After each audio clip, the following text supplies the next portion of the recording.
Where do we come from? What are we? Where are we going? Almost hidden in the top left-hand corner of this painting, the artist Paul Gauguin has written in French these three questions. Where do we come from? What are we? Where are we going? Like many other people, I have puzzled over the nature of human existence for a long time, and my work as a documentary filmmaker has given me opportunities to consider these great mysteries from many different angles. And I've found increasingly that some of the most helpful and challenging contributions to my quest have come from the work of the Austrian philosopher and educationalist Rudolf Steiner. This film is about Steiner's life and about the work that his ideas and insights have inspired in all areas of human life. Ideas that challenge us to ponder on the true nature of the human being. In Gauguin's words, what are we? Steiner would probably add, and what might we become?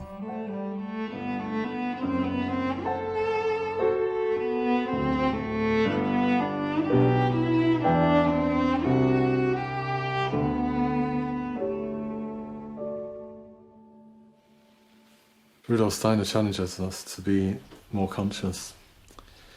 More conscious, and also, I think, to ground our consciousness in the warmth of heart. And I feel one of the most important things about Steiner is actually that he encourages us to bring thinking and feeling together, so head and heart together. I think Rudolf Steiner was a realist and a very practical person. I think he saw that he was planting seeds for the future. For me, meeting the work of Rudolf Steiner was like finding water in the desert, because I had searched and searched through many different spiritual paths, very much in the East and also in the West, including the spiritual path of modern science. I can't think of anybody else who simultaneously follows the whole philosophical and scientific tradition within the West and within modernity, studies it carefully, it becomes very competent in its different disciplines, and at the same time is clearly a mystic. In one place, Rudolf Steiner said, if you would like to access higher wisdom, you have to unlearn everything that you have accumulated thus far. And to those of us with degrees and credentials and so on, it's a humbling moment. This notion of unlearning the conventional knowledge that is around us and being open in a kind of vulnerable place to a different way of seeing.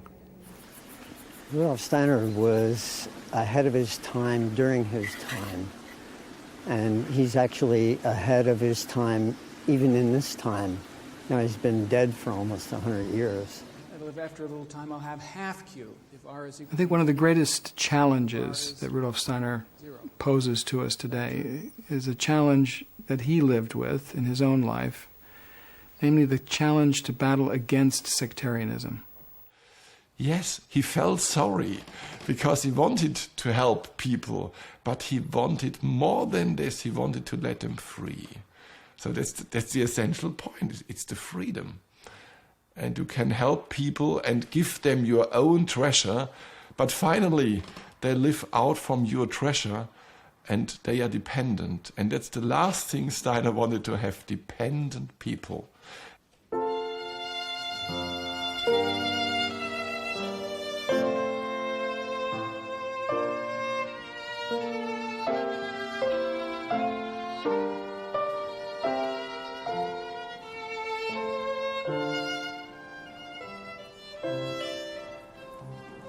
I think the challenge for me is to individualize what he has given. As he was in Norway, he almost always in his talks said, "Don't believe what I'm saying. You have to try it in life. Try it in life. And for me, that's my inner direction. I have to try it out and not just take it for granted it is like this. And then life becomes so exciting. I think really Steiner is about love. But it's hard to get to that realization because of so many thoughts. So many thoughts. But when I think of him, I don't always think of the thoughts, though I'm impressed by them, of course. I think much more of this man, traveling on drafty trains in the middle of the night to go to the next city to meet with, 9 people who are trying to figure something out, or people just scratching at him constantly for help. So he was a servant. So he wasn't a privileged person. He was a servant. So I think it's about love, really. Rudolf Steiner's influence, particularly through his indications about education, agriculture and medicine, is increasingly apparent. There are 7 Rudolf Steiner Waldorf schools in India and over 1,000 worldwide, plus communities for those with learning difficulties, as well as hundreds of farmers working with his suggestions of how to not only produce healthier food, but also how to heal the earth in the process.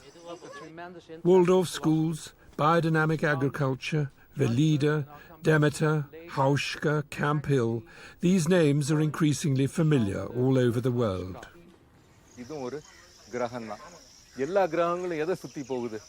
In South India, I visited a group of small-scale farmers learning about the influence not just of the sun and the moon on plant growth and health, but also of the planets, a reminder of what in many parts of the world is still not totally forgotten. Rudolf Steiner shared this knowledge, in part based on traditional wisdom, in a course of lectures to farmers in Central Europe in 1924, a year before he died. An awareness of the influence of the planetary constellations, and including when you sow what, is also central to biodynamic agriculture, a worldwide movement informed and inspired by that course of lectures, delivered at a time when farmers were already expressing concern about the effect that chemical fertilizers were having on the soil and on the health and quality of their produce.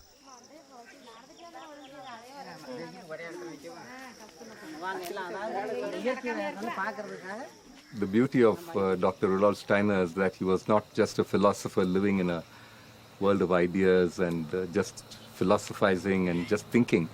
He brought all these ideas to practical human activity, whether it's agriculture, education, medicine, architecture. Jakes is president of the Biodynamic Association in India and has his own farm, but spends more and more of his time in China and Taiwan, as well as in India, helping small family farms to improve the quality of their land and crops and to survive financially in a culture that has increasingly encouraged farmers to use expensive pesticides and high-yielding, chemically dependent seeds. These seeds have to be purchased each year, bringing an end to the practice of farmers producing their own. Dependency on the multinationals has forced a huge number of Indian farmers into bankruptcy, and many even to suicide. Jakes went on to tell me how many of Steiner's philosophical and spiritual teachings, as well as their practical applications, felt very familiar to people in India, in particular the belief in reincarnation and karma. Where do we come from? Where are we going? Despite the many challenges and seeming setbacks that we may face, the idea that we live and learn and grow through many lifetimes is an ancient teaching. So too, that the universe is alive and has purpose and meaning. This awareness that there is more to reality than meets the eye was simply and imaginatively expressed to me 5,000 miles away from South India, through an encounter at a biodynamic farm in England, on the edge of the Ashdown Forest in Sussex. There's nothing nasty goes on these raspberries then, yeah? Nothing at all. The only thing that we put on these raspberries are two preparations, something called 500 and 501. 500 is the horn manure preparation and 501 is the silica preparation. And they're sprayed at the beginning of the season and then when there's fruit coming. Is the whole thing about the sort of planets and raspberries, I mean, that obviously makes sense to you, does it?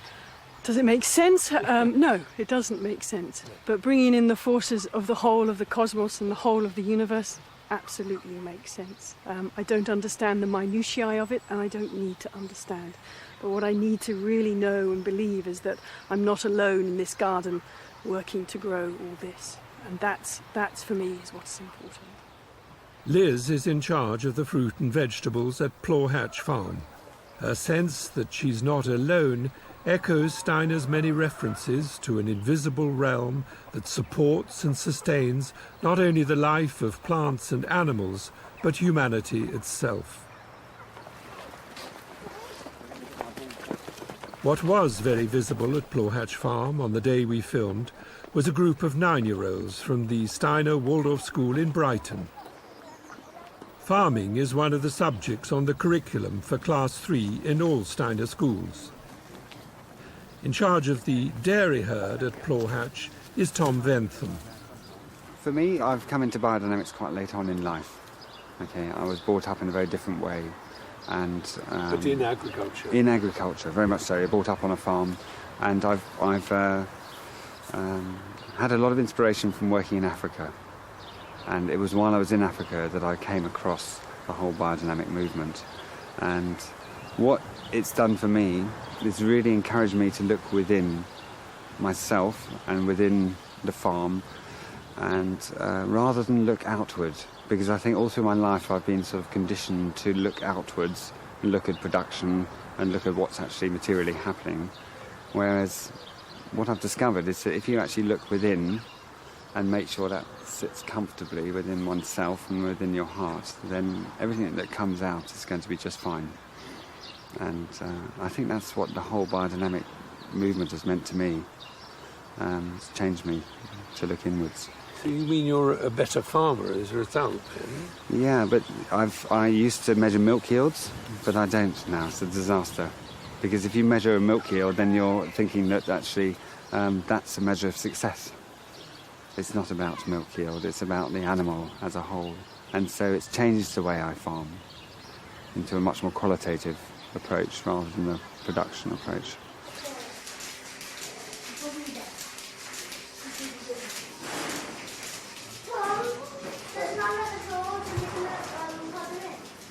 As with all biodynamic farms, Plawhatch is farmed organically, natural feed for the animals and no pesticides or artificial fertilizers on the land.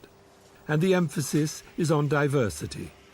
Not just cows, not just raspberries.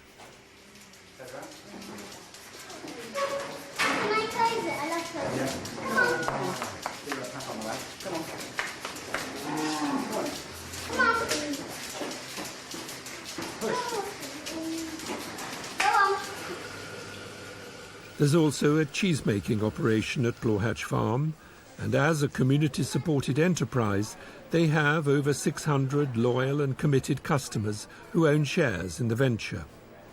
Plawhatch's milk and yoghurt are sold in their farm shop, along with Liz's fruit and vegetables.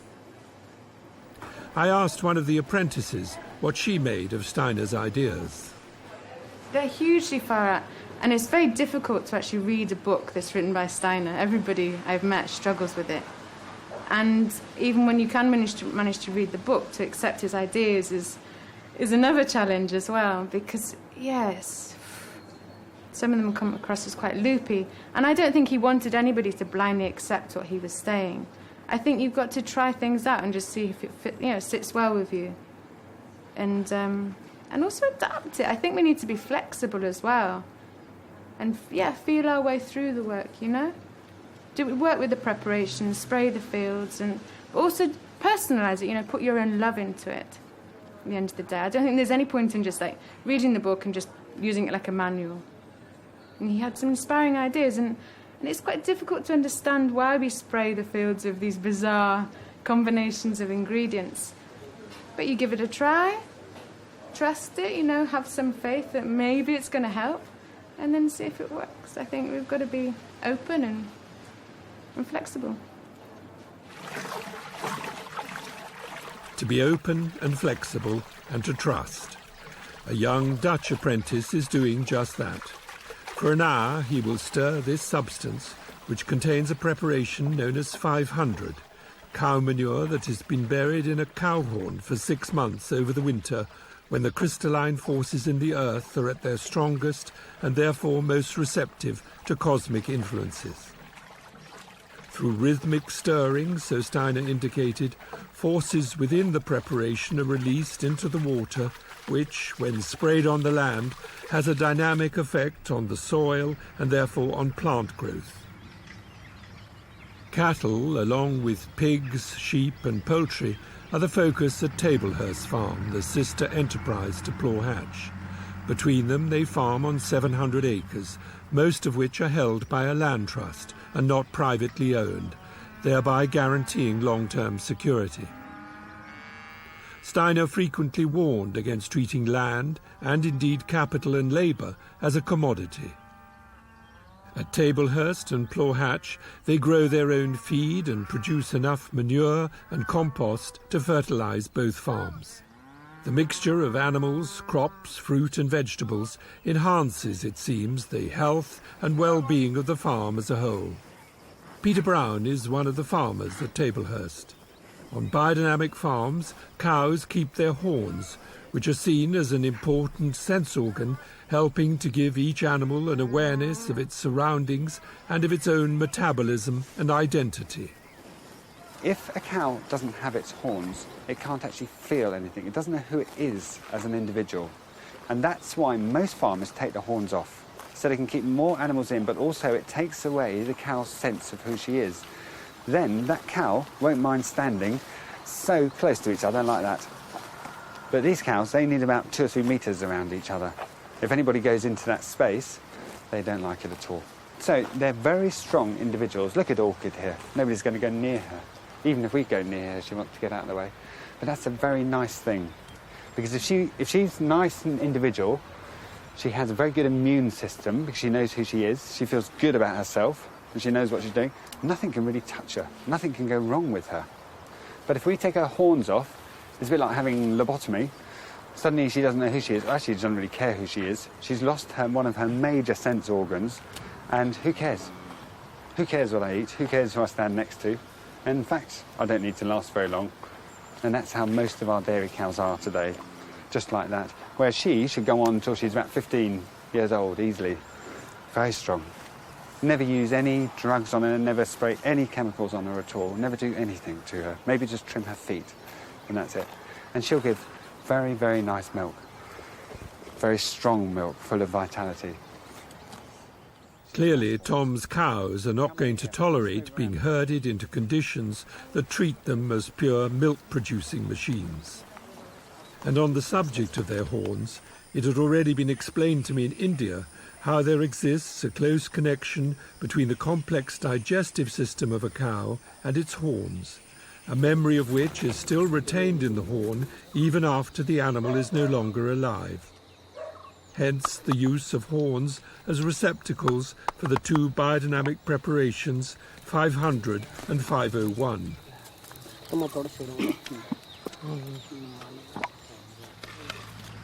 At Tablehurst Farm, the 500 preparation, known as horn manure, having been stirred rhythmically for an hour, is now sprayed on the ground in spring and will continue to be applied during the summer.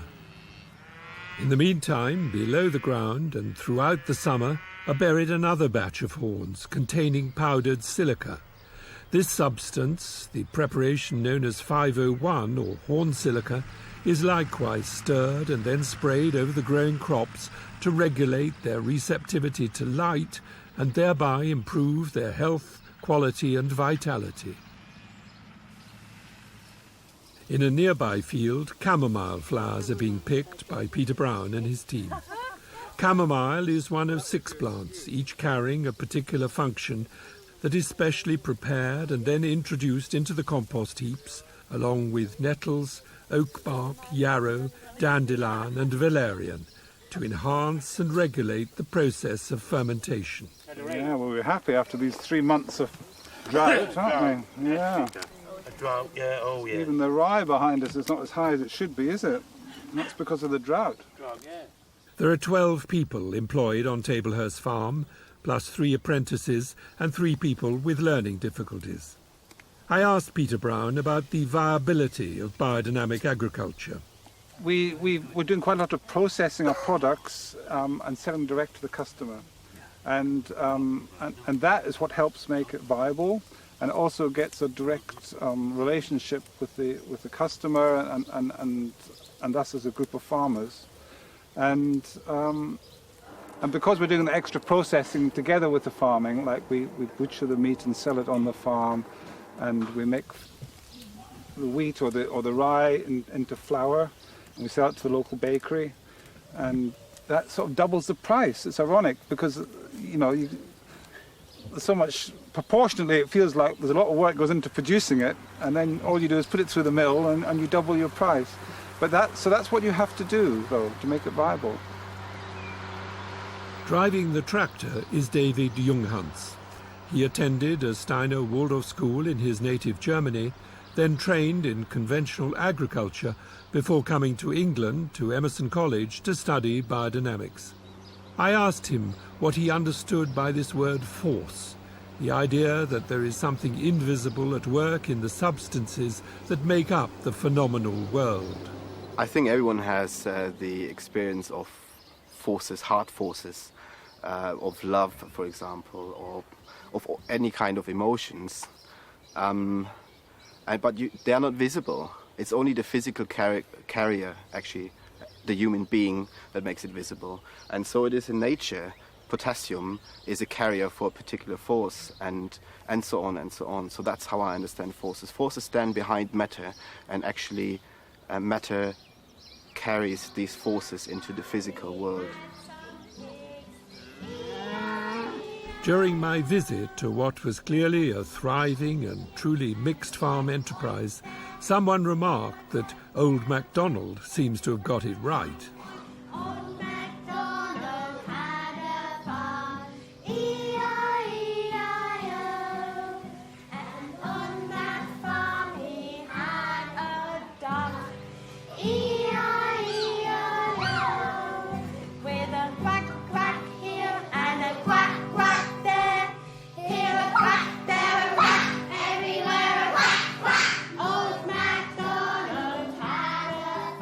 Class 1 at the South Devon Rudolf Steiner School.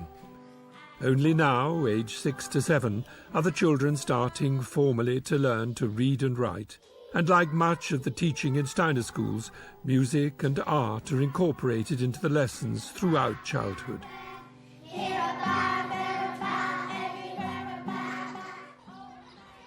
The South Devon School is one of 35 Steiner Waldorf schools in Britain.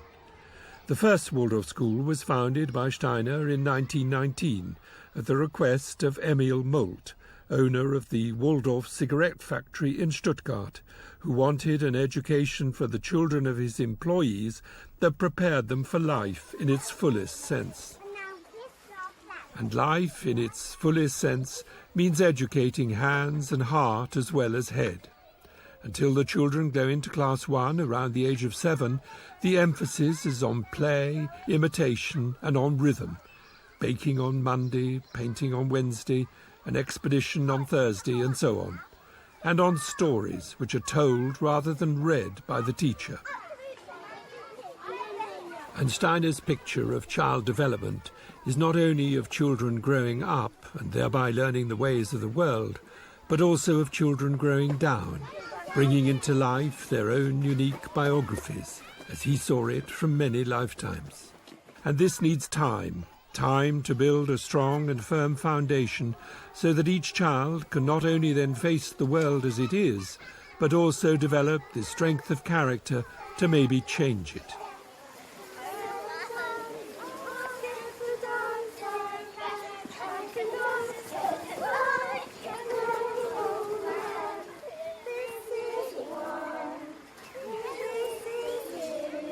Songs and ring games are another important ingredient in the early years. Ideally, dexterity in their bodies will gradually translate into dexterity in how they think and create.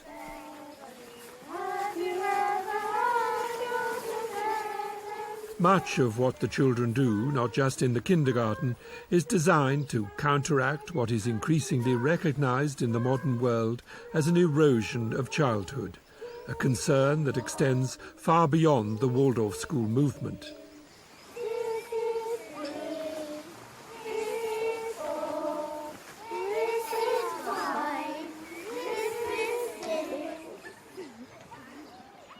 As at the Brighton Steiner School, these 9-year-olds are also not just studying farming, but actually doing it as part of what is called main lesson. One particular subject taught for the first 2 hours every morning over a period of 3 or 4 weeks. Around this age, most children start to take a new interest in the world around them, whilst also experiencing a certain separation from that world. Now they begin to study science, and in mathematics the concept of fractions.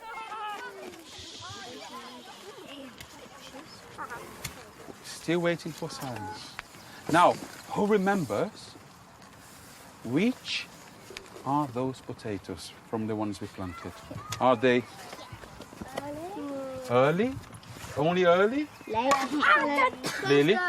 First early, thank you. What else have we got here? Main crop. Main crop? Yeah, what else? Lily, me? Early the second. Phrase that differently? Second early. Thank you. Who can show me blight in this potato? Lily, show something to me.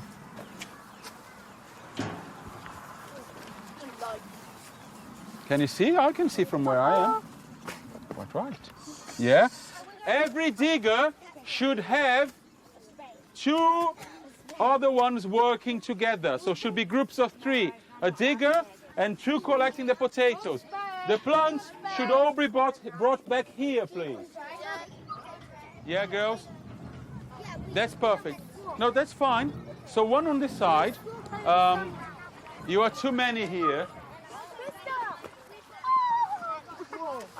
Well, they really seem to be enjoying themselves. I thought children weren't meant to like gardening. They like gardening very much because they can see the end result.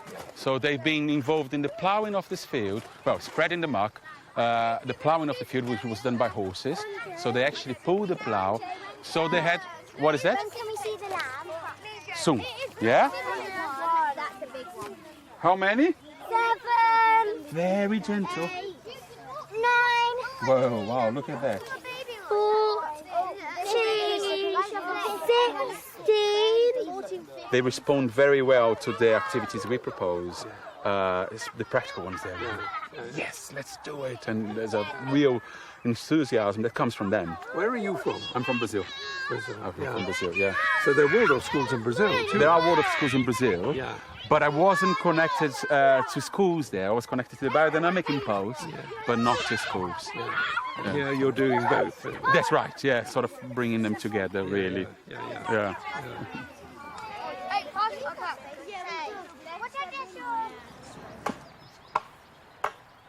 Andre is also helping this class to build a stall from which they can sell the vegetables.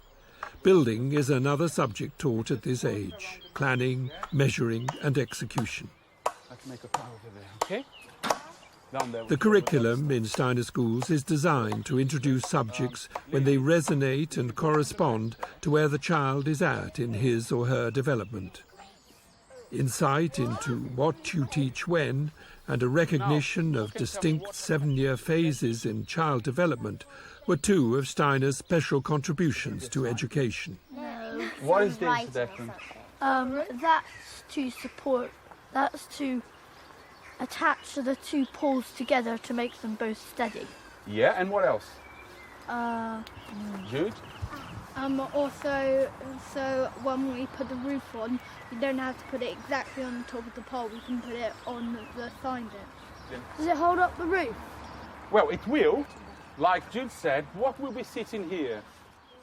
But not all teaching in Steiner schools takes place outdoors.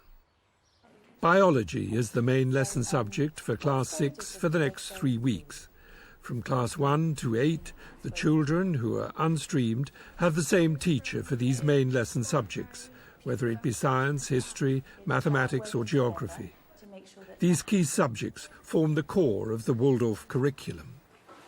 How does the queen ant start to establish her colony after she's mated with the drone on her nuptial flight?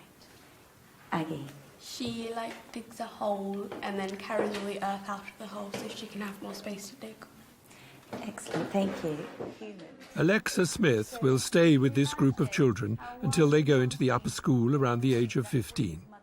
This can mean the children having the same class teacher for 8 years, ideally creating a bond between teacher and pupils that goes way beyond the actual knowledge imparted. For the rest of the school day, the children will be taught by specialist teachers, languages, games, crafts, etc. I asked the teacher of Class 2 what attracted parents to their school. Well, I think there are an awful lot of parents who come to our schools and sense that what's there is wholesome and good for the children, and they're looking for childhood with all the light and joy that childhood brings, and quite often seeing in many schools that children in a way trying to be moulded into something which isn't child-friendly, and they see that in our schools we celebrate childhood and we try to bring things which actually really nurture and nourish and feed where the children are actually at, and so they'll see that, they'll sense that, and then they bring their children. And I think it's up to us to make what we do available and understandable in terms which don't make people feel that it's something weird that's behind it. Because I firmly, firmly believe it is not something weird. The sun with loving light makes bright for me each day. The soul with spirit power gives strength unto my limbs. I've been doing this for 20 years, and it really, really does nurture and nourish those children, and they are free afterwards. They're not coming out having to believe in any particular belief system or anything. They're totally free, but they've been nourished as human beings.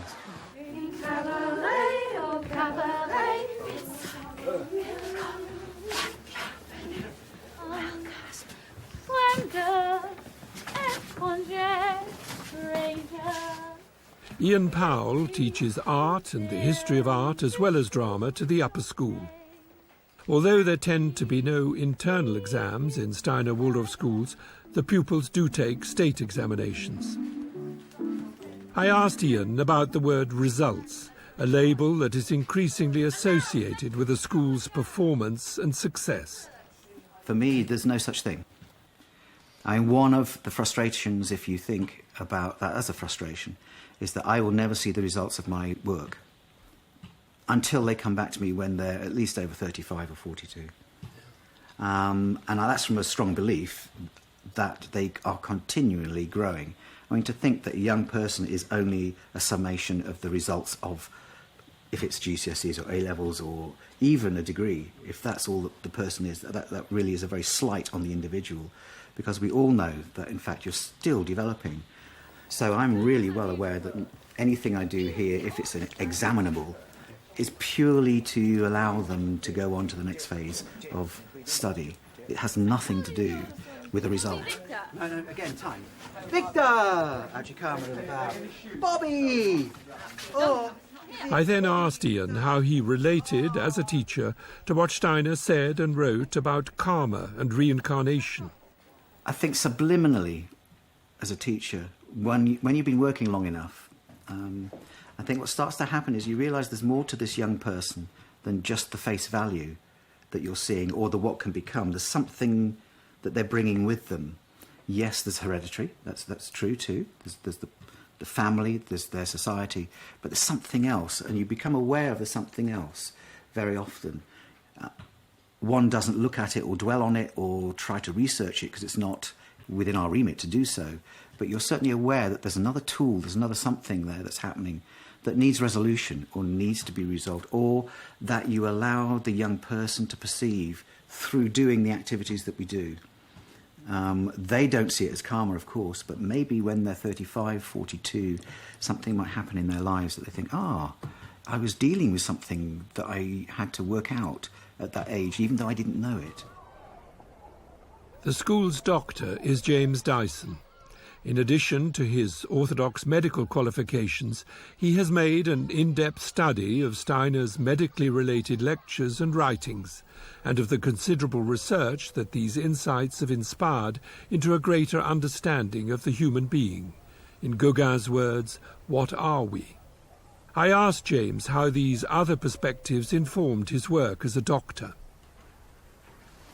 Well, that's a big question, isn't it?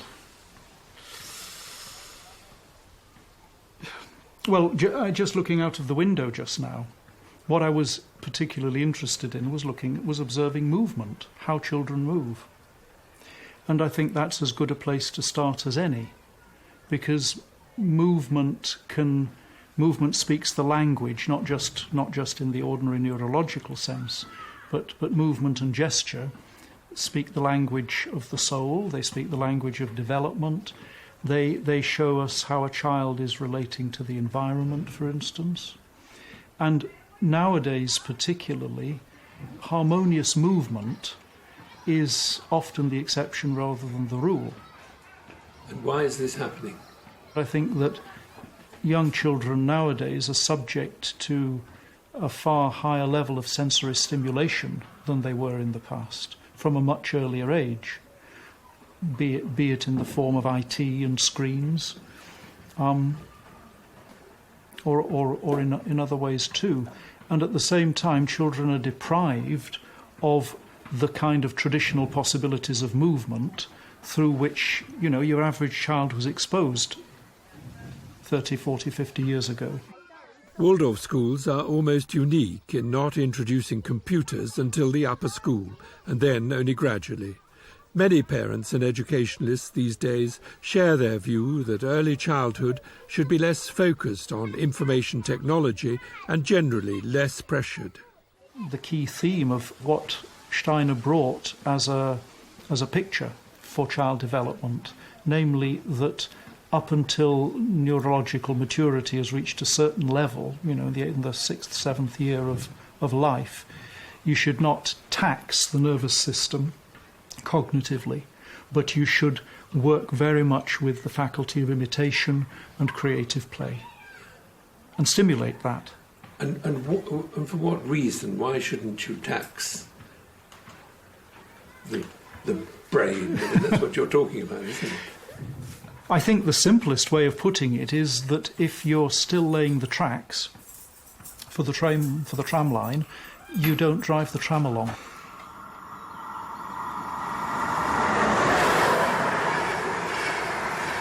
Rudolf Steiner himself grew up beside railway lines. His father was a station master, and the exciting new world of trains was ever present. Steiner was 2 years old when, in 1863, his father was transferred to this station at Potschach in Lower Austria. He lived here until he was 8. Steiner wrote in his autobiography of his deep appreciation for the unspoiled landscape in which he grew up.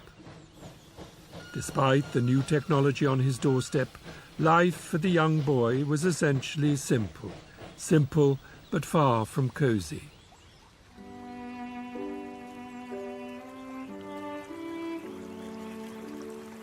Here, Steiner lived not only in the two worlds of trains and nature, both of which he loved, but also in an inner world of spiritual experiences that were as real to him as the physical world around him.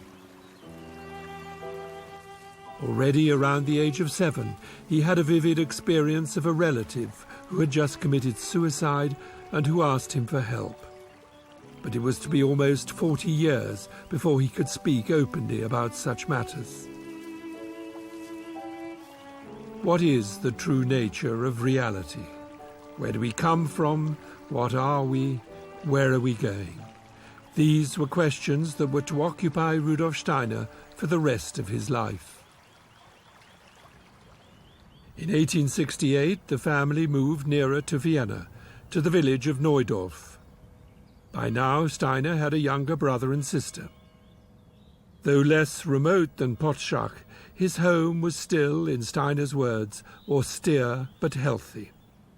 He served as an altar boy at the local Catholic church, helped grow vegetables for the family, but the essence of his journey through childhood and youth, that long walk to school, was the story of a very bright but essentially lonely child, nudged by his father to study science and technology to qualify as an engineer on the railways, who was nevertheless thinking deeply about what he called the enigmas of existence, and already at the age of 14 studying the German philosopher Immanuel Kant.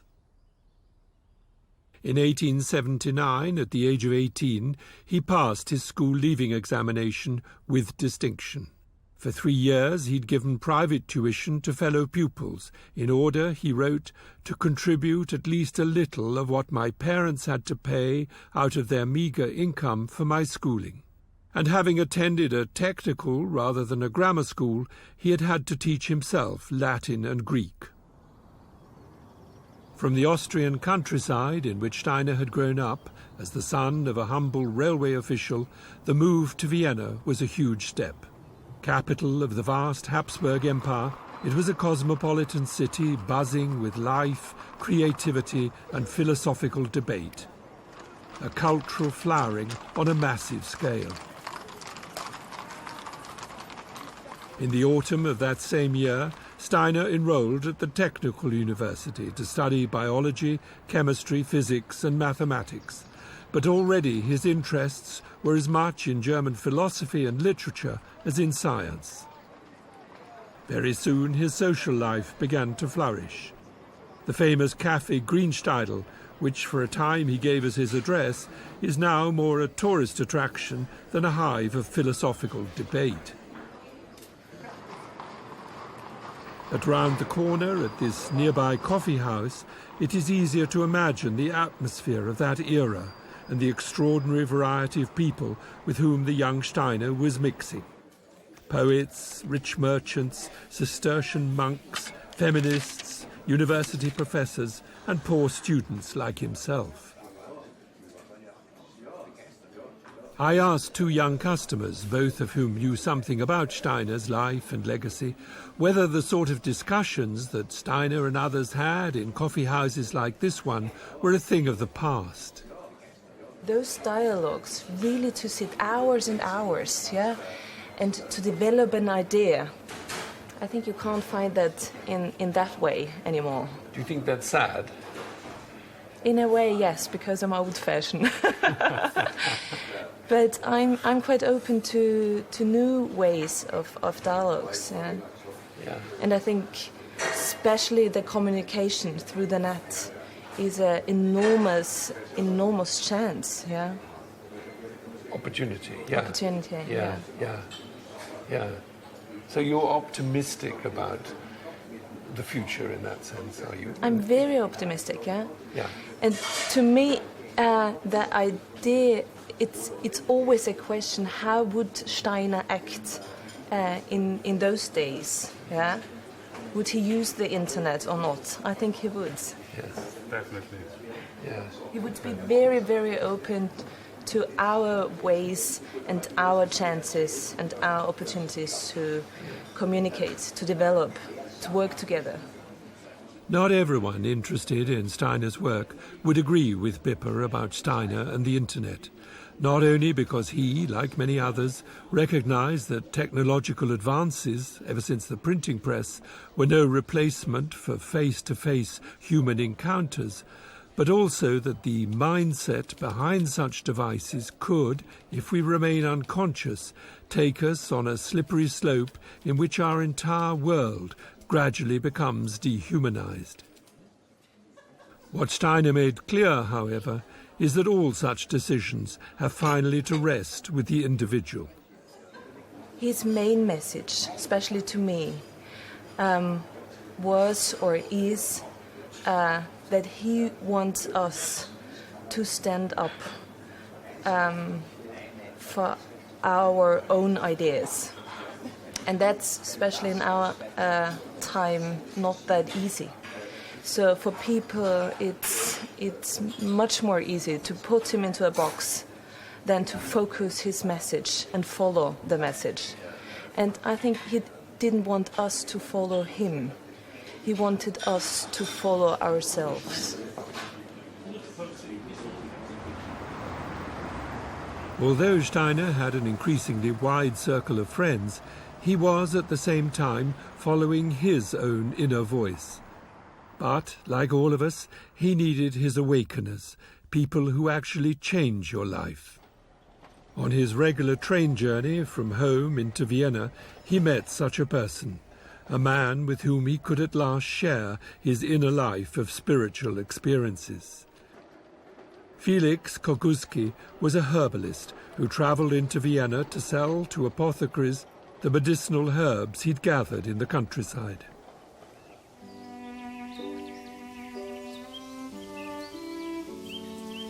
On his back, wrote Steiner in his autobiography, were his bundles of herbs, but in his heart was the knowledge of the spiritual aspects of nature that had come to him through gathering them. Through Felix, Steiner learned that there existed a vast store of traditional wisdom that was soon to disappear completely from the folk culture of Central Europe. In his company, Steiner felt in touch with what he called a soul from ancient times, someone with the intuitive knowledge that he himself had experienced since childhood, and which he was already trying to understand and above all to anchor in the world of modern-day consciousness. But there was another ingredient that Steiner was to increasingly emphasize.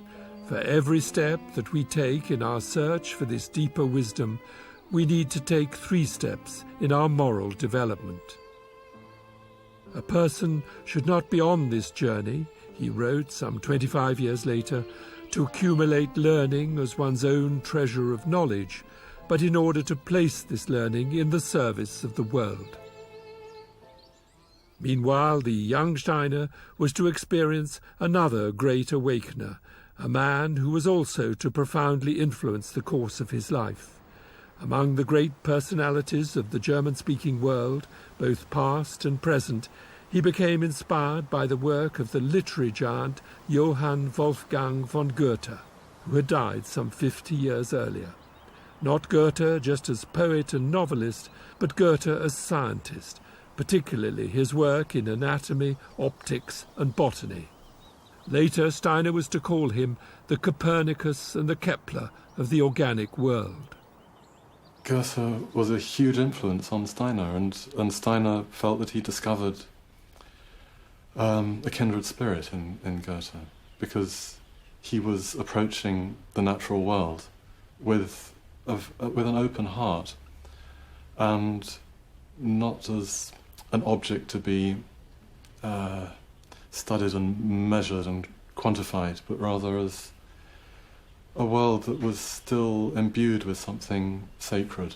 I think Goethe was very aware of the sacredness of nature, and that's why he wanted to approach it in a different way, with empathy, rather than with objectifying consciousness. But he still thought of himself as a scientist, didn't he, Goethe? He certainly did, because he was interested in knowledge, and in a type of knowledge that was a direct knowing, really a perceiving, to actually see into the spiritual workings of nature. So he was focused much more on the world of qualities than of quantities, and much more on what could be perceived by each person as a human being, unaided by any scientific instruments. So for him, scientific instruments tended to get in the way of really seeing what was living in nature. That's why he's so much at odds with the approach of mainstream science. Jeremy Nadler is a writer with a doctorate in theology and religious studies who makes his living as a gardener in Oxford. For Goethe, the human being is the most exact instrument. If you can develop that instrument into an organ of deep perception, then of course you'll see more and more in nature, and that's what Steiner was able to do. He developed himself as a spiritual instrument, I suppose. So he was perceiving much more than most people are able to perceive in the natural world, and he extended that to invisible worlds, of course. And was pointing to the fact that we all have this potential then. Absolutely. Yeah. It's not so easy to develop it, though. Yeah.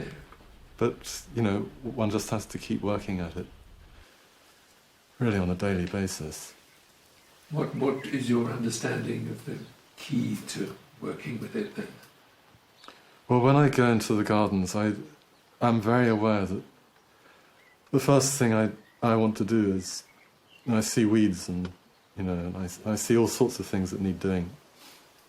So I want to get engaged with practical stuff. But I try to stop myself and just spend at least a few minutes with a plant and just observe it, just be with it. And there's something immensely centering and healing in doing that.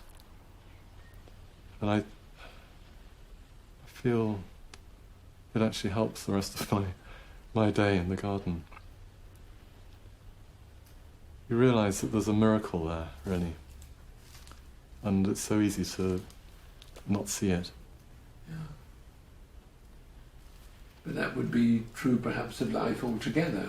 We just simply don't notice things, do we? We take things for granted.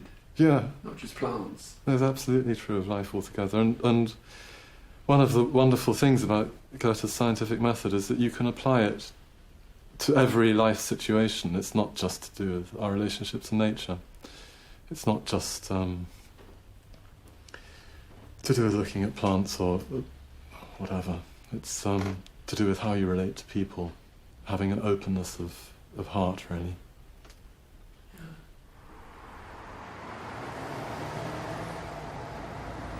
Goethe does provide a kind of transition, a foundation for a transition between, I might say, conventional day consciousness and what Steiner calls ultimately his spiritual science. That is to say, a way of engaging the world of spirit, the world of our own inner experiences, with as much surety and clarity as we do the outer world. I'm going to remind you of what we saw at the very beginning of our class. Remember, there was a little Wimshurst machine here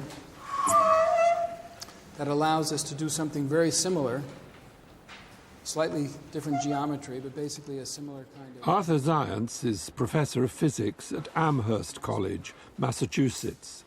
Alongside his interest in Steiner and through his connection with the work of the Dalai Lama, he is a pioneer in bringing the practice of meditation into academic circles.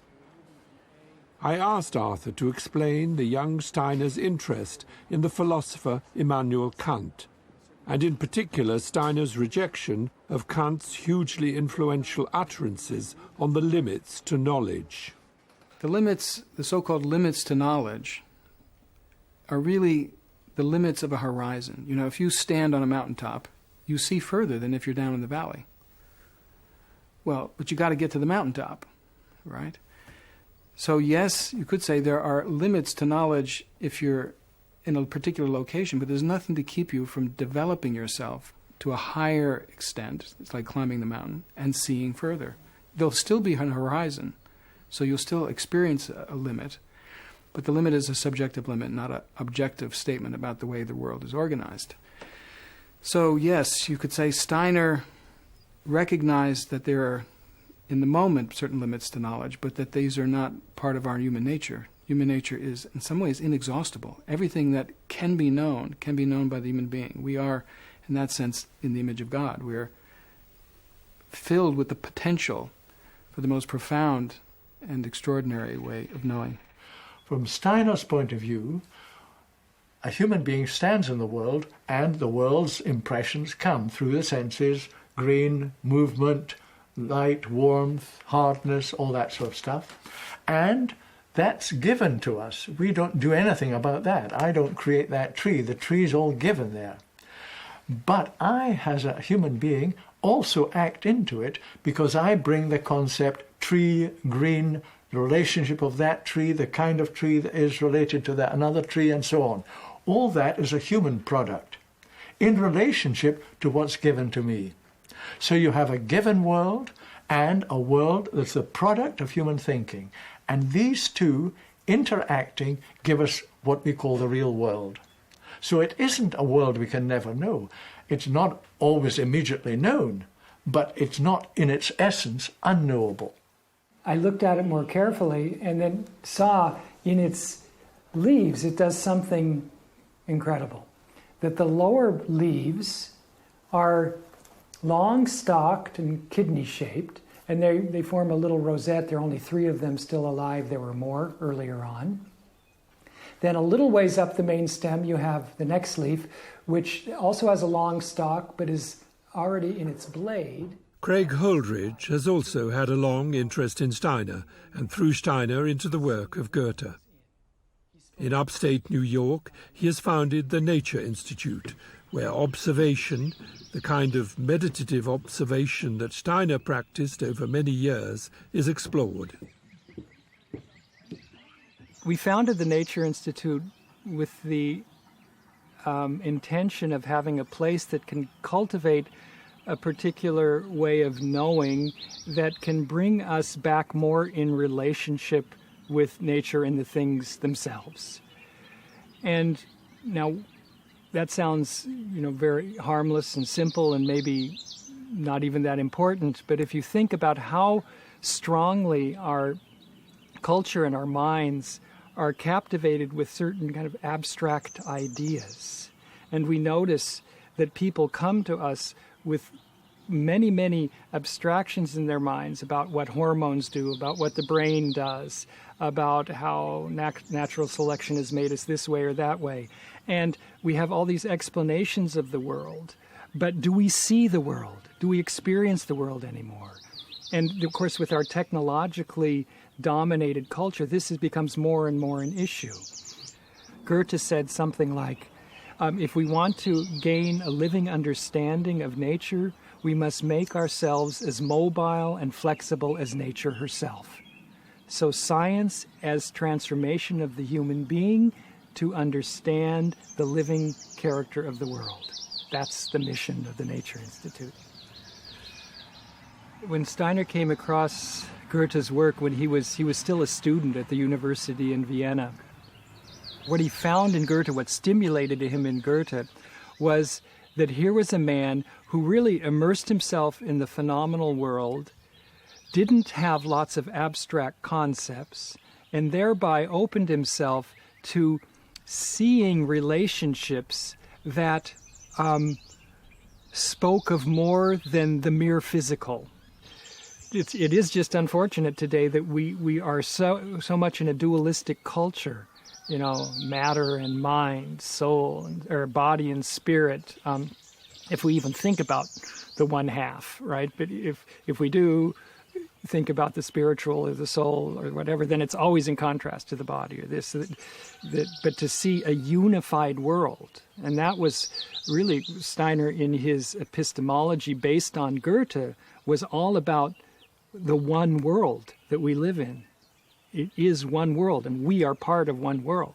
And there aren't 2 or 3 or 50. There might be nuances and different levels, or whatever you want to call them, different aspects that one can gain access to, but it is one manifoldly differentiated world. In this approach to understanding the world, you really do have to slow down. I mean, and that part of our challenge today is our rushed world, right? We rush from one thing to the next, and thereby we can't really take anything in and meet it in any depth.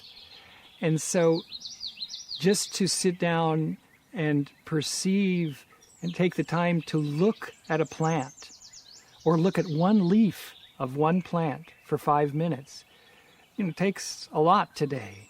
and to take it in and say, what do you have to show me? And then the work continues. But you've slowed down and you've gone out and taken the time to take in something that the world has to offer you. And that gives it a moment of quiet and a moment where you can really enter into a conversation with the world. So I've, sometimes thought about, this methodology or this aspect of the methodology, that it would be interesting to speak of, like one speaks of slow food today and slow money, to speak of slow science.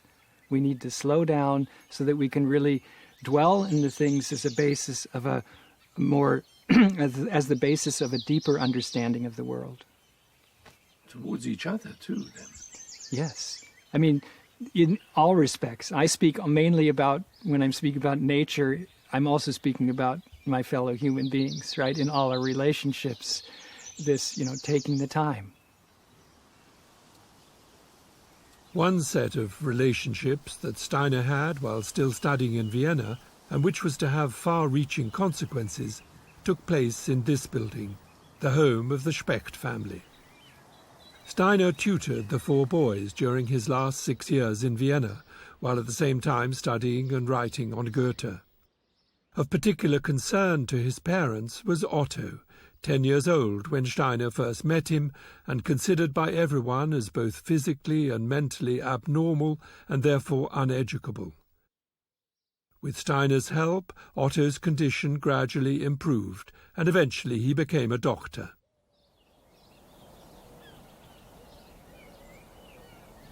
There is now a whole movement for therapeutic education, with schools and villages not only here on the banks of the Severn Estuary in England, but all over the world, a movement inspired by the lecture Steiner gave in 1924, drawing on his experience with Otto, as well as on his own insights into the make-up of the human being and the abnormalities that can occur. The Grange is a Camp Hill community for adults with learning difficulties, part of a network of Camp Hill schools and villages throughout the world. Over the years, I've made a number of films about Camp Hill, and I've always been deeply touched by the atmosphere of warmth, tolerance and wisdom. Some of the buses are taken off.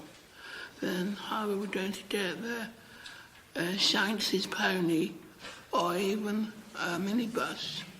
That's all I have to say.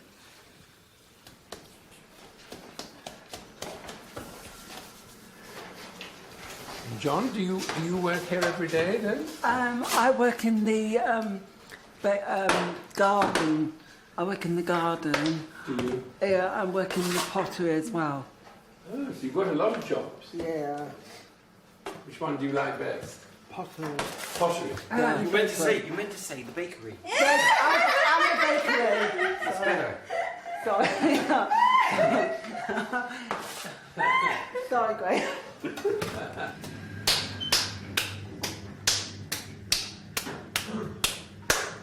You work in the pottery all the time, every day? Yeah, I work every day, every morning. Oh, yeah. What do you do in the afternoon? Afternoon, I'm outside on the land, on the estate. Oh, that's nice. Even when it's raining?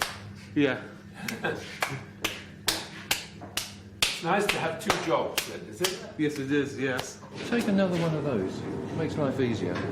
Workshops like this one are not seen as simply providing occupational therapy, but as an opportunity for the residents to produce goods that are valued and of use, as they themselves are valued.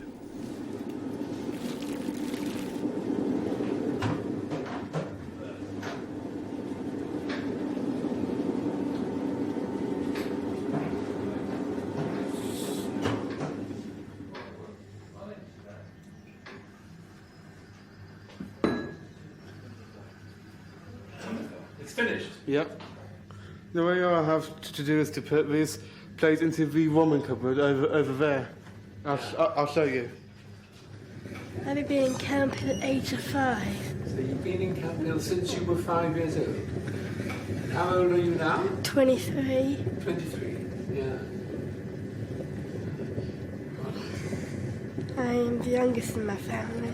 You're the youngest? Yeah, I have a big sister as well. Big sister? Yeah, two big sisters. You go home sometimes? Yeah, I see my dad, but my parents are not together. Are they? Yeah, it's difficult, but I could get on well with my family. Even we have ups and downs, I just get along with them. I think lots of families have ups and downs. Don't they? Yeah. And you like it here? Yes. This is like your family in a way, isn't it? Judy and Ian are my family. Yes. That's nice. Well, you're doing a wonderful job. Yes. That's the microphone. Now I'll show you the finished plates. Can you? So that's the finished plate, yeah. Yes, it is, yes. Yeah. Must be very satisfying to do it. Yes, it You is. enjoy it, yeah. I love it.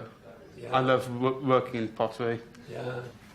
Camp Hill was founded by Karl Koenig in 1939, along with a group of fellow refugees from Nazi-occupied Austria. Their angel led them to Scotland, where, inspired by the work of Rudolf Steiner, they created a worldwide movement for the care of children and adults who were, in the language of the time, in need of special care. I think you might need to spray between the saw. You might need to spray between the saw. I'll get you the spray. Hang up another swallow, are you? Yes. This is my washing line. Michael calls it my washing line. They all made a joke out of it, but I don't mind. You know a bit about Steiner? Just a little bit. He's comes from Vienna, doesn't he? Well, in Austria, yes. Austria. Yes. And he started a lot of Camp Hills. Well, he inspired the He whole inspired. campus. Yes. Inspired, that's the word I want. Yes, yeah. And also Karl Koenig with his friend. Well, not his friend, but one of the people. Yeah. Koenig was interested in Steiner's ideas, Yeah. that's right. Yeah. And he wanted to follow the impulse. That's right. Or at least try. He's trying, yes. Giving and receiving. Giving and receiving. And a big rainbow. And way back to ourselves. To see the deep blue sea. What Judy Bailey is trying to do, through a therapy that Steiner developed called eurythmy, is to heal through movement, often very simple movements. How is that helping, Judy? Can you say? Well, the breathing is where everything starts with a human being, isn't it? We're too excited or we're too sad. Everything is to do with breathing. Breathing out, breathing in. You know that laughing is all breathing out.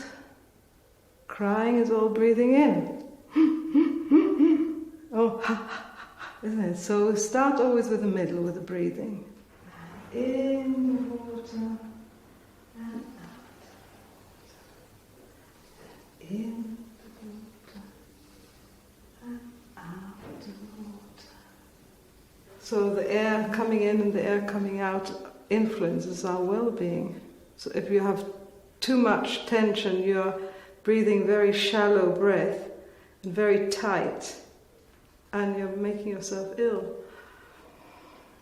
Or if you're too loose, your members are too loose, then you are also getting ill. So the breathing is very central for well-being.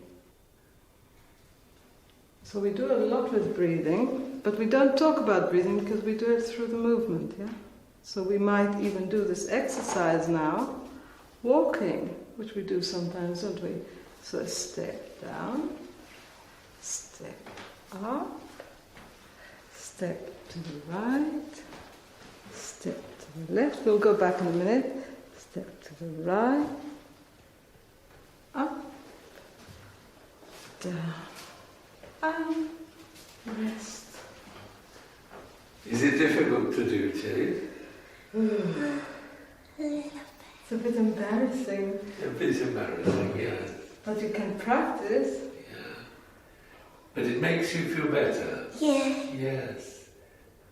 The more you are in tune with the rhythms, less you're bound to the forces of the earth that are pulling you into heaviness. Without the heaviness, we wouldn't be on the earth. We would be floating, wouldn't we? Yeah. But the earth is pulling us, but we don't want to be a machine. So if we would just be bound to earth, yes. So to overcome that, we are doing rhythms. To overcome that heaviness, we do rhythms. Yeah. And the rhythms connect us to the rhythms of the universe. And people like Jade are very perceptive. They take in quite the whole thing. That's why it's so wonderful, because they're not bound to the earth like some of us. That's how I see it anyway. Yeah. So she teaches you. She teaches me. Yeah. This is the truth of the matter. Yes. And Judy teaches you. Yeah.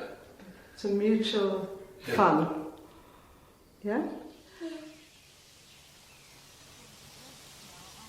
Judy used the two words innocence and vulnerability as characterizing a condition that can have this healing role in the world. Being completely vulnerable, that calls out the best qualities around you, and also the worst. But it has a healing influence. And anybody you will ask here that comes in here and meets people here feels they have been healed by meeting people like Jade. Later, Judy told me about the importance she attaches to working with prayer and meditation along the lines that Steiner suggested. I definitely know that there is something spiritual in me, and that if I draw on it, I can be more helpful to the residents in my house. The spirituality that I'm active with, if I'm practicing meditation or I'm thinking about spiritual thoughts, the people around me feel it immediately and need it for themselves. They can't create it by themselves. Some even learn to create it, but mainly that's my main tool to be a house coordinator, is my spiritual activity. All the rest, knowing how to cook is very good, but the ability to live on a different sphere than the physicality is very important. They also know that even if they fail, they have something in them that is eternal and very complete, that I recognize, and it's very important for them. What do you understand by the word spirituality then? The part of you that wants everything to be good and beautiful and true is what I understand. That all of us have that core, that all of us actually have, and desperately try to see it in others and desperately want others to recognize in ourselves. Yeah. Very simple, it's very down to earth, it's not up in the air. Yeah. And I know that I meet an awful lot of people who are active in that way in the world. Everyone at the Grange lives in family-sized households, and the land is worked biodynamically. In charge of the gardens is Tony Carlton. You weed and ridge at the same time. All right. But only part ridge, not fully ridge.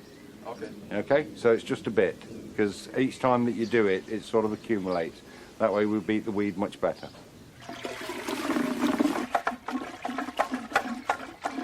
Tony compared Ian's vortexing of the preparation to breathing. Judy and Jade breathe, the cows breathe, the earth breathes, and so too, through stirring rhythmically, does this substance.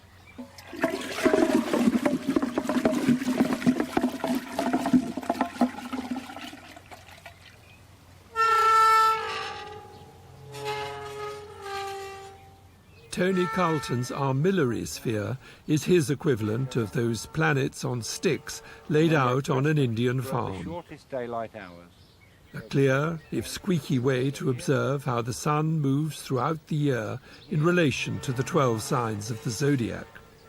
This sun line, as it goes through each constellation, has a different quality. So where the sun is at any particular time through the year, let's go to Easter, where we've already gone from Capricorn, Aquarius, and we've come to the fishes, we've come to Pisces. If we can imagine that that accumulation of energy is happening from Christmas time to Easter, we start entering spring. Now, in the conventional farming, you will find that all the farmers will actually sow their maize for their silage and this, that and the other when the sun is in Aries. Now they don't know it's in Aries, but Aries is a warmth sign, and it's an accumulation of energy that has made itself available from inside the earth, increased by the added daylight hours, and Aries brings warmth, which is when the farmers sow their maize. Tony, when you say Taurus is an earth sign, I mean, what do you actually mean by that? Well, you've got four main qualities: earth, light, water, and warmth. They're the four energies that you're working from. So most people who have a birthday, I don't know many people who haven't got some sort of birthday, that they will say, oh, I'm an earth sign. Yeah. In the plant world, that earth sign also means root. So your root vegetables. Yeah. With a water sign, you mean your leaf vegetables. With an air sign, it's normally your flowering impulse. And then with a warmth sign, you have your fruit. Yeah. So the four earth, water, fire, and air are broken down to root, leaf, flower, and fruit. So I need to remember what a plant is. So a lettuce is very happy with Pisces, but a bean is not, because a bean would be much happier with Aries, because if I sow it in Pisces, it's just going to sit there and wait and wait. And then once it goes to Aries, you realise that actually it will start doing something. While Tony sprayed his newly stirred magic on the garden, I asked one of his apprentices what he made of all this and what he understood by our title, The Challenge of Rudolf Steiner. One thing that is very much how people do things today is that, like, people don't really want to spend time with something unless they already know that it's right. Like, I think there's something in The Lord of the Rings where he describes hobbits, and he says hobbits only have books that tell you about things they already know. That's very much true about, I think that's very much true about the way people today relate to truth. Like, they don't, like, I don't know, left punky people, they read like the books written by left punky people because they know there's only things in them that they anyway agree on. And I think when you try to read Rudolf Steiner, usually what I find you will find that you need to open yourself to something that you do not yet know, or like you need to make an effort without knowing for sure. Like, it takes trust. I think that's the challenge. Rudolf Steiner's own next challenge was the editing of Goethe's scientific papers, as well as writing his key book, The Philosophy of Freedom. In 1891, at the age of 30, he was awarded a doctorate of philosophy from the University of Rostock. A year earlier, he'd moved to Weimar. It was to be a lonely 7 years, working within the formality of the Goethe-Schiller archives and with no one with whom he could discuss his increasingly rich inner life of spiritual experiences.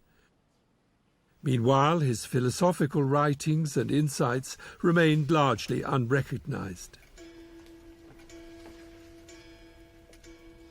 I discovered Steiner when I was in my early 20s, and I was at Oxford in a at the university in a highly intellectualized environment, which I hated, and Studying philosophy, well, PPE, which includes philosophy. Philosophy was the thing that I was really interested in, keen on, and it was just agony for me. I hated it. It was Bertrand Russell and David Hume and every manner of reductionist thinker that you could imagine. And there was no real philosophy. And then I came across Steiner's work, and it was a godsend to me because there was someone talking about thinking, but in a completely different way from the abstract, intellectualized thinking that's practiced in the universities. So for me, it was like, here is a new direction that I can go in. And the atmosphere in the 70s, the early 70s, when I was at university and struggling to find my way, was actually very anti-intellectual amongst those people who were seeking a spiritual path. So I was caught, in a way, between the arid intellectualism of Oxford and this rejection of intellectualism altogether in order to find a spiritual way. And Steiner was very significant for me at that moment in time because he presented this alternative view of what thinking could be. So, can you describe what that view is then? I mean, what was this alternative? Well, one of Steiner's key books is The Philosophy of Spiritual Activity, or The Philosophy of Freedom, has those two different titles. And in that book he describes how thinking as an activity can be intensified so that it becomes a kind of dialogue with the world of spirit. And that seemed to me to be a path that I could follow. But when you say world of spirit, I mean, that can sound pretty weird to some people. Are you talking about talking to spiritual beings, or what do you mean by the world of spirit? Well, yes, I do. It may well sound weird, but I think that's the reality of it, yes. But of course, one's actually in a kind of inner dialogue with a world of thoughts, but the question is, what is the source of our thinking? Where do our thoughts come from? That's a living question, which I think anyone who's engaged with that question of what thinking really is obliged to ask. I mean, most people would probably say that our thoughts come from our brain. Most people probably would say that, yes. Well, I don't think that's actually correct. And even to the extent, of course, thinking is dependent on our having a brains. If you cut my head off, I wouldn't be able to think. But it doesn't mean that the source of thinking is material.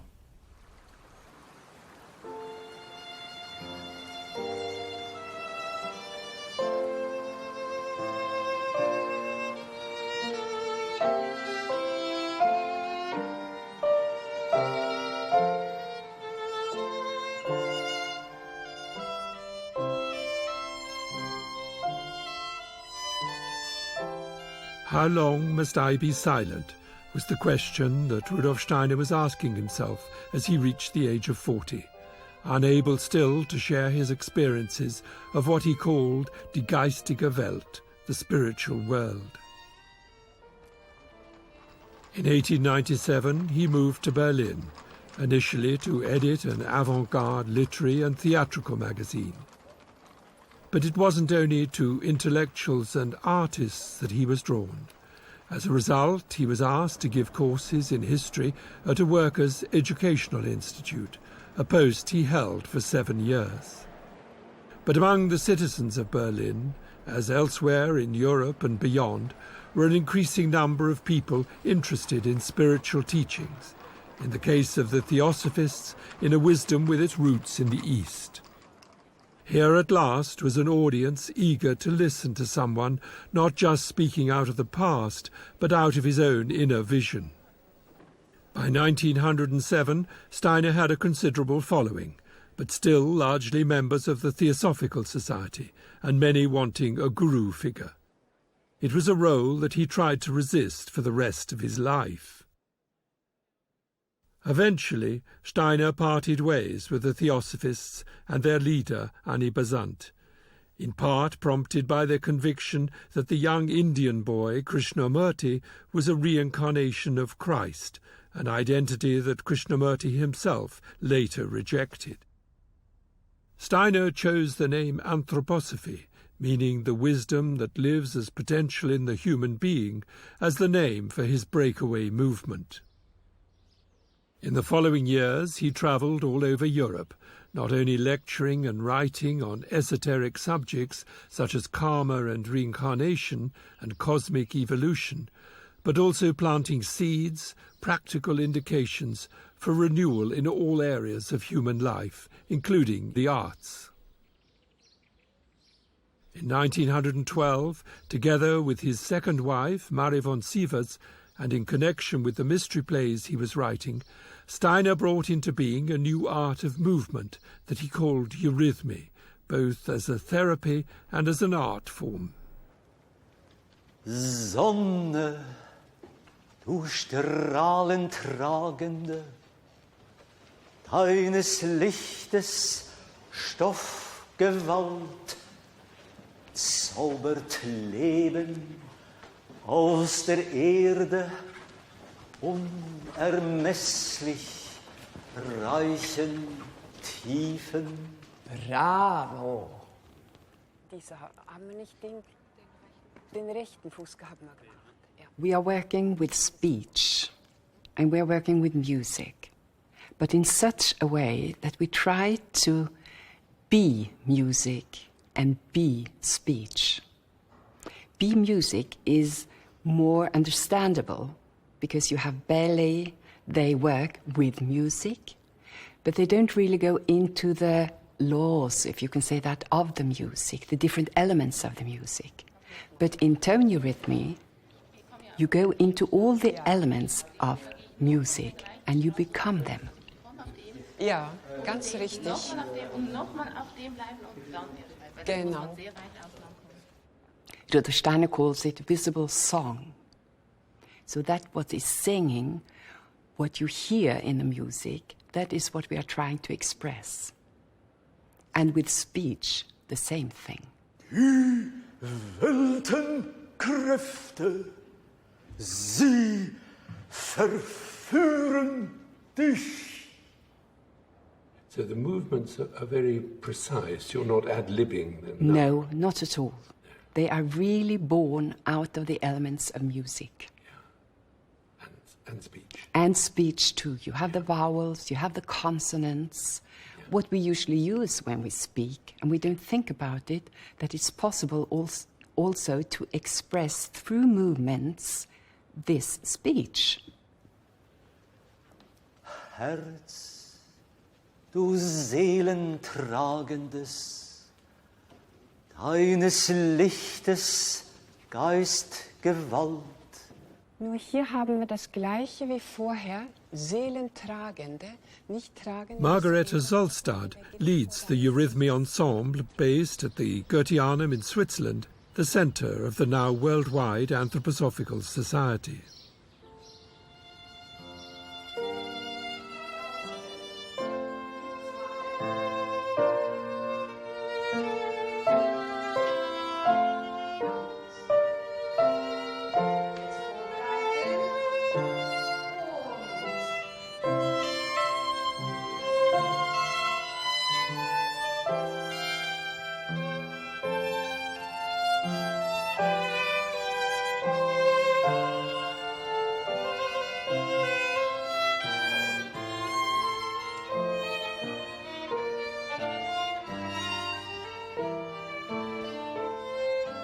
Eurythmy may not on its own save the world, and the shape of the Goetheanum may not be to everyone's taste.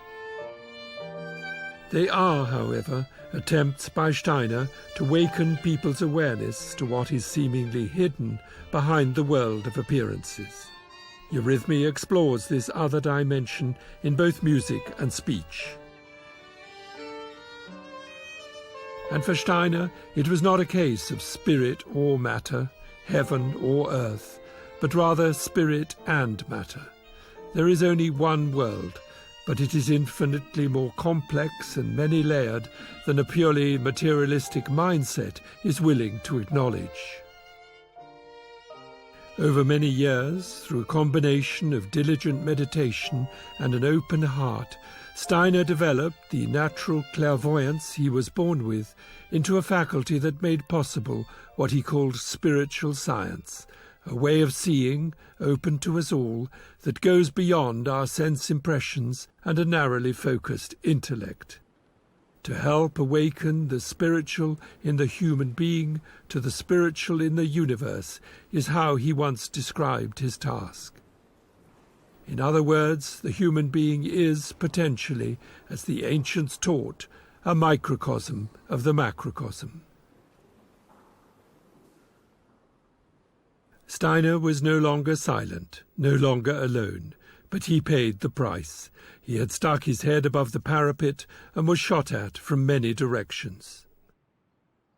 In the 10 or so years to come, until his premature death in 1925 at the age of 64, there were indeed triumphs, but also tragedies.